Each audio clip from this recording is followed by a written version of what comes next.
Start. महोदय, भारतीय स्त्रियों की स्थिति अन्य कारणों से कहीं अधिक दहेज प्रथा से प्रभावित हुई है। विराम।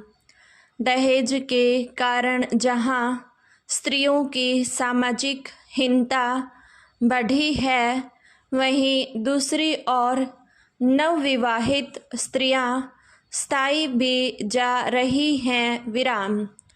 शिक्षित परिवारों में पुत्री के जन्म पर खुशी नहीं होती, बल्कि इसे दुर्भाग्य ही माना जाता है। विराम।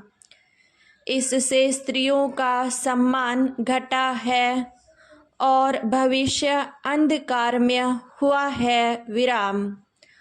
भारतीय मुस्लिम समुदाय में दहेज का प्रभाव तेजी से बढ़ता जा रहा है। विराम।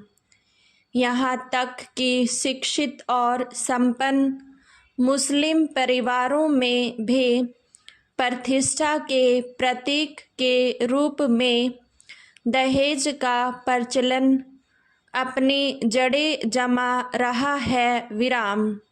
इस संबंध में यह उल्लेखनीय है कि पवित्र कुरान में दहेज का कोई जिक्र नहीं मिलता है। विराम।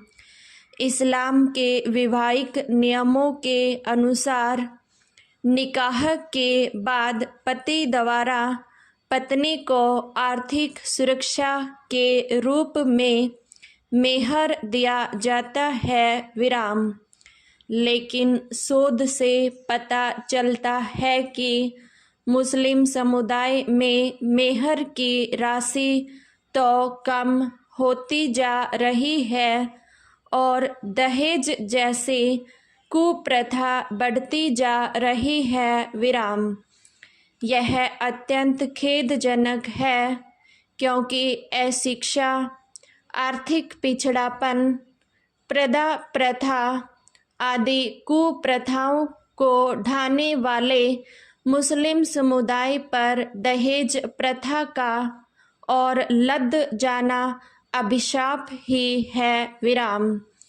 प्रश्न यह उठता है कि कुरान में दहेज का जिक्र न होने पर भी इसका लेन देन किस आधार पर शुरू हुआ। विराम। अधिकांश भारतीयों के दृष्टिकोण से दहेज का धार्मिक औचित्य है। विराम। इस संदर्भ में हजरत मोहम्मद की पुत्री के निकाह का उल्लेख किया जाता है। विराम। उनकी पुत्री हजरत फातिमा का जब हजरत अली से निकाह हुआ तो विदाई के वक्त उन्होंने गृहस्थी जमाने के लिए दैनिक उपयोग की मिट्टी की कुछ वस्तुएं तथा खजूर की चटाई एक दूल्हा दुल्हन को दी थी। विराम। ये केवल 6-7 वस्तुएं उस काल में जीवन निर्वाह के लिए आवश्यक थी। विराम।